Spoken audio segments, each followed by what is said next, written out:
Another question, what actually happens to the ego after realization? What does it mean to dissolve or sink the ego in the heart? This is mentioned in talks with Sri Ramana Maharshi.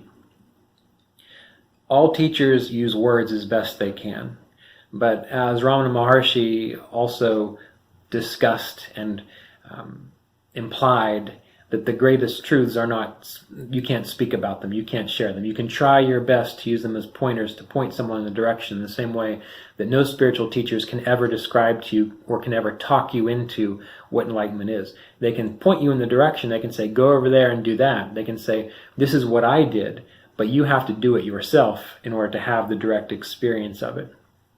So the words themselves are pointers. So what actually happens to the ego after realization? Well, that's something to contemplate. If we're going with Ramana Maharshi's approach, you would meditate until you're calm and clear, and then reflect upon what is this ego, and you would think about what do I mean by ego? So what do you mean by ego? We have to discuss this and think about this together. What do you mean by ego? Because when I say that term, I might have a whole different mental construct around it. What do you mean by ego? It's been said that this question was brought to one teacher, and the teacher said to the student, well, show me your ego. Pull it out and show it to me. And the student had no idea where it was, what to do with it. They couldn't pull it out and show it to them.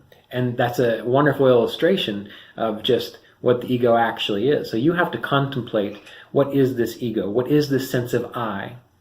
Ramana Maharshi would advise contemplating, what am I that is aware of this ego?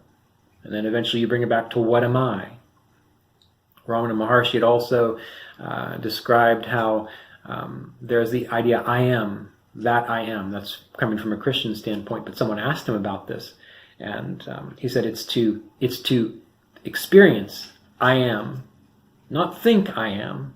So it's not I am. It's really being able to sit. And if you can sit and force yourself to simply experience long enough, you have a direct realization then of what I am actually means or is. But the ego, what happens to the ego after realization, it's still there to allow you to play your role. The difference is now you know what the ego is. Now you know what you meant by ego before realization, and what most people mean when they describe ego before realization. But after realization, now you know what these so-called enlightened individuals understand the ego to be.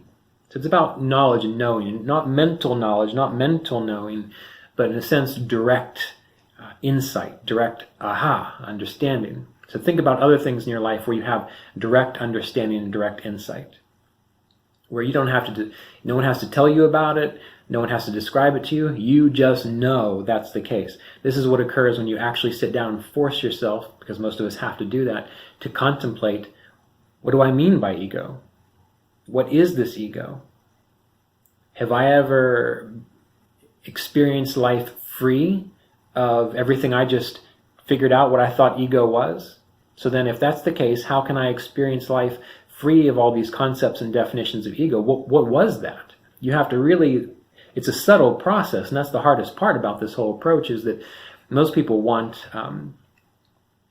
this formula or someone to explain it to them such that they can say, oh, all right, fine, I get it. But that's not how it works. You have to do the work.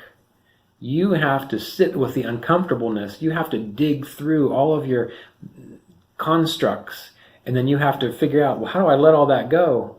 And how do I hold on to that experience free of these constructs?